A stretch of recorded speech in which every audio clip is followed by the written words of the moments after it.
Okay, so here we go. Yeah, I just went to the grocery store and had a $30 fucking balance on my food stamp card. $30 balance. Just happens to be that I passed 1,000 TikTok followers just, what, 2 days ago? So I can finally put a link to my video. And what a coincidence. They're fucking me even deeper now. Now, I can't go to work. I know half of you out there watching this are going, you lazy fucker, go to work. I can't.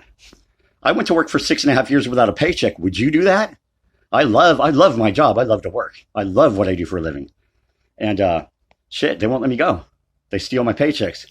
Second mortgage company I worked for, because they took my ride from my first one, they paid my buddy who was giving me a ride, my brother-in-law, they paid him 10 grand to stop taking me to work. And that's actually not a lot of money when you're a loan officer, but when you don't fund loans for a year, he bit right on it. I don't have a license. I can't get there. It's in Lake Elsinore, and I live in Riverside. So I get a job at another mortgage company, and they shoot my boss and take my paycheck. Okay? If I choose to go to work, people die, potentially. He survived. He had a heart attack as a result and was treated at Kaiser Hospital. He's the owner of Republic State Mortgage, and his name's John Jacobowitz. Kaiser Hospital, 2006. Look into that one, TikTokers and YouTubers. These are the good guys. Now, I know what you're thinking. I used to think the same way. Yeah, well, you probably did something fucked up that earned this for yourself. Well, I was 27 years old and never been to jail. And then all of a sudden, I stopped to save somebody's life in a parking lot. And it wasn't a scenario where somebody needed medical attention. It was a scenario where two cops wanted to be famous so bad that they set a Good Samaritan trap. They paid a gang member, a known gang member, to help them lure in two Good Samaritans so that the sheriffs could fuck the two Good Samaritans and put it on television. That's a fact. That day we had a microphone in our face after 30 seconds. 6 minutes later, we got a cameraman in our face. And when we told them, if you don't turn that fucking camera off, we're going to walk. He still didn't turn it off. Only when we started to leave and the whole scenario got even more escalated, did he pretend to turn the camera off. Now, John Langley's a piece of dog shit, and he pulled a fucking Oscar caliber performance. And, oh, I'm sorry, I took my show too far. And he hung his head low and looked away and was acting all ashamed of himself and kicking rocks and shit. And we found out an hour later he never turned that camera off. He only turned off the eyepiece. Meanwhile, we think we're saving a 3-year-old from a kidnapper. The whole day was fucking bullshit. Because, you see, this was 5 days after 9/11, September 16th, 2001. And how did Malcolm Barber, the sound engineer for this television show, know that there was going to be a major crime occurring there that day? Because he was hiding 5 feet away from where the victim ended up laying, right outside the dumpster. He was inside the dumpster with a microphone. Now, I have all this on video because my buddy Bill lived across the street and filmed it everything with his security cameras by coincidence. He had 5 fucking cameras pointed over there that day. The cops, they were too stupid to figure this out. They didn't realize it till the next day.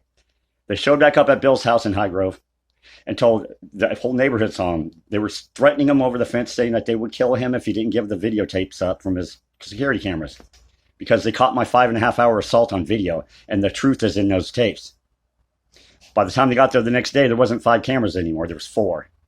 The VCR with the tape was missing, all of the equipment, and I even camouflaged the dust on the windowsill so you couldn't tell anything had ever been missing. But they had the videotape proof of it. So what happened to Bill? Well, you could ask him, but he's dead. He died the next day. They found him badly beaten in his apartment, or his house, so badly beaten that his mother couldn't identify his body. They had to use dental and DNA. And guess who the sheriff is in Riverside County? Guess what his other hobby is? It goes with the job here because they're so fucking corrupt. They just, hey, you want to be an astronaut? Okay, you're an astronaut. You want to be a coroner? Good, you're the coroner too.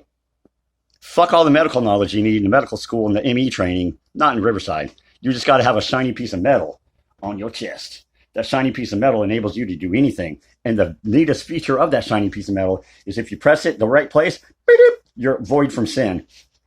You can't possibly do anything wrong. Ask any cop. You could watch their body camera footage if any of them had enough integrity to release a day's body camera footage.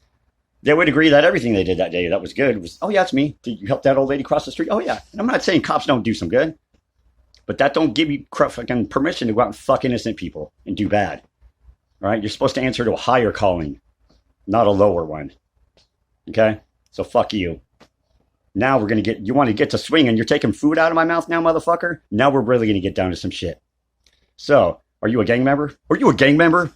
Are you a member of a cartel? Would you like to own the Inland Empire in Southern California, one of the most profitable regions on the planet? Here's how you do it. This guy finds confidential informants' names on documents in the trash in Canyon Crest, California. And tomorrow, there'll be a raffle at 5 p.m. tomorrow night on TikTok. We'll be releasing the address of said place. All you got to do is be the first one to get there, and you can find the DEA's unshredded documents yourself. Because this guy is sick of babysitting the trash can and wiping the cops' asses while they harass him. For 12 years, I've been finding these documents up there, people. And I've called the DEA, and I've visited the DEA, and I've called the Riverside Sheriffs, and I've visited the sheriffs and their internal affairs department. That was the day I realized that they don't do shit down there. That Mike Kellerman, their lead investigator, who's actually on the show Cops, told me he was not aware of the fact that there is a show called Cops. And he is a cop. And he's on the show with me. He doesn't remember anything, apparently. He's a real astute investigator. And you can tell he's at the top of his game. Because when you ring that doorbell down there in the basement at Internal Affairs in Riverside, if you happen to be getting there the day the shredded bin is leaving, you'll not only notice that that thing leaves the building empty, because they don't do shit down there, but you'll realize that when that guy answers the door and he has a golf pencil that's half worn out and a single Post-it note in his hand, that he's ready for business. Good job, Mike Kellerman. And try mowing your lawn. Your house looks like that Malcolm in the Middle show. As for the rest of you down there at the Riverside County Sheriff's, I would like to know one thing. Well, two things. How is it you call yourself a good guy? If I committed 10% of the crime you commit, I would have been doing life in prison. Oh, that's right. I forgot about that button on the badge. Boop. Exempt from sin. So if you're a cop, you just go, oh, wait, there's a car accident. The guy's wearing a Rolex. Nobody's here yet. Beep. Hit the button, steal the watch, put it in your pocket, and then hit the button again. And you never committed any sin. Ask any cop. Because anytime you come across any of their footage, if you were to see it, and you would say, what about that? Well, that's not me. It's that simple for these half-wits. That's not me. I know I'm on the video doing it, but that's not me. I've heard them say this shit to me many times. Because after they arrest me, they come to my cell and apologize for it. And they blame it on somebody else. I probably had 150 cops come to my cell. Because I've been arrested 41 fucking times for trumped up bullshit out of the clear blue sky. And I've never had a public defender. Judge Fields, you should be ashamed of yourself. You token. And all you guys, every cop in this nation should go suck a dick because all you guys are corrupt. Why don't we get jury duty notices anymore, huh? Your honors, all you judges across America, how come when you forced the DA in my first case to double jeopardy me and she resigned, you blacklisted her? Now, if you were a good judge, if there was such a thing, I know that this is a far one to reach for, guys, but let's say there was a judge out there that wasn't full of shit. Let's just pretend for a minute, for argument's sake. Hypothetical situation, as you said. Let's say there's a judge out there that's not corrupt. Wouldn't you give Kathy Brown a job? The DA quit her job over my double jeopardy? Of course you would. But instead, they blacklist her. She's top of her class graduating from law school. I believe it was Columbia Law School. Pretty good school. She goes and volunteers in Venezuela for like 6 months and tells me years later after she calls me to tell me about my case and how fucked up these people are and what actually happened that day because I was in the dark. I don't know. I just get run through a courtroom where they tell me I'm going to prison and that I don't get a public defender. I've never spoken a word in court regarding any of my charges yet. 41 times to jail. And, you would think that that's impossible to happen, but, yeah, you go try to stick your head inside of any felony court proceeding these days. If there's one person in that room with an orange suit on, you're not allowed in there. Sorry. Can't be in there. The courtroom is full. I know 3/4 of the seats are empty, but to a deputy, that's full. And if you ask a second time to get your fucking ass in there so you can see what's going on with your family member or your loved one, you'll get tased and drug out of the building by your hair. Welcome to fucking Lebanon, America. If you think you're going to get arrested and get read your rights, I've never heard my rights. I already know them, but they never read them to me or anybody I know. If you think you get a phone call, don't worry. The phones and intake are always down. It's a technological problem. Now, I've seen the biggest motherfuckers on PCP in the world try to pull that receiver out of the wall, and they can't even break the cord. It's impossible for a human being to do so. So are they really down? No. The deputies are down.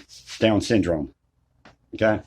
Then you get to court and you're thinking, well, surely you're going to tell me what I'm charged with. No. This is what they're going to tell you. All right, you're going to sign a guilty plea. These are orders. These aren't questions. You're going to sign this guilty plea. If you don't, then we're going to forge your name on the time waiver that says we can keep you more than 60 days up to 2 years. And then we're going to fucking drag our feet on your case. You'll get drugged out of your bed at 1 o'clock in the morning to go fight your defense in court 50 fucking times when you didn't have a court date. They will wear you out, and they tell you straight up in open court in front of everybody that they're going to do this. They're going to forge your name because, hey, how are you going to get them to give up a signature and a document? They're the cops, and they don't answer to fucking nobody. They think. Hey, the rest of America might be a bunch of pussies, and you guys assumed I was going to be a pussy that day, didn't you? But what happened when you threatened me? What did you get out of me? I believe it was a smile, me sticking my chin out, and me telling you to fucking get it over with. You ain't scaring me, motherfuckers. You don't scare me now. I'm still here. And what, 3,500 of you have been trying to kill me for 20 years? How many attempts have you made now? There's one on video, America. Go to Attention Mike Hestrian under the name Victim of Cops TV, all one word. And you can see for yourself the cops trying to murder me. To get my name, my neighborhood, and then make me look like a rat through editing the fucking show in a fucked up fashion. And yet our DA won't do shit about it. Because old Hestrian, whatever the fuck his name is, he's too vaginal to do his job. And then our board of supervisors, here's the other people that are supposed to be disciplined in the sheriff's department. These are elderly people in their twilight years. And when I called down there to see what the fuck was going on, why they won't do shit about, why does anybody look after these fucking people? Nope. Because they told me that their job is to approve all the funding for them. Kevin Jeffries told me that. Kevin Jeffries, the board of supervisors. I said, wow, now you're helping them commit these arsons. That was the reason I was calling. That's a whole other issue. But hey, now you're helping them, huh? I go, you know what your job is? Have you read the charter for the county? He says, yeah, our job is to approve all their funding, make sure they get their money. Wow. And Kevin Jeffries is black. He should know better.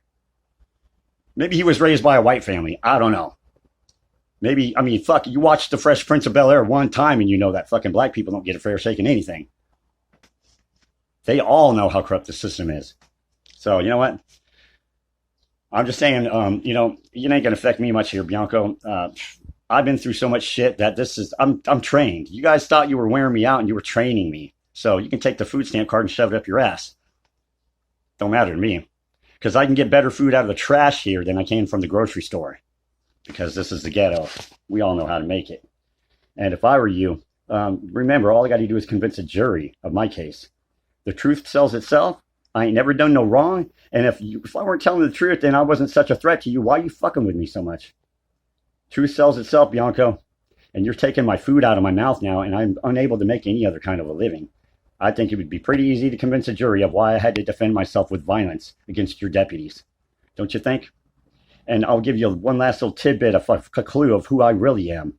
Remember the Maywood Gun Club, all you cops? Remember when you used to go out there and practice at the gun range and there was a couple little kids out there that would upend you at the fucking competitions all the time? You're like, God damn, these kids know how to shoot. Starting to ring a bell. I wouldn't fuck with me if I were you. I grew up at 2 gun ranges. That's all we had to do all day in Gavilan Hills was shoot. Remember? Remember now? So back the fuck off, man. You're taking food out of my mouth now. And America, please watch the videos. They suck. I know I'm not a very good film producer or editor. I'm not a TikTok fucking guru. But I never did anything wrong. All I did was stop to save somebody's life. And I'll tell you one thing.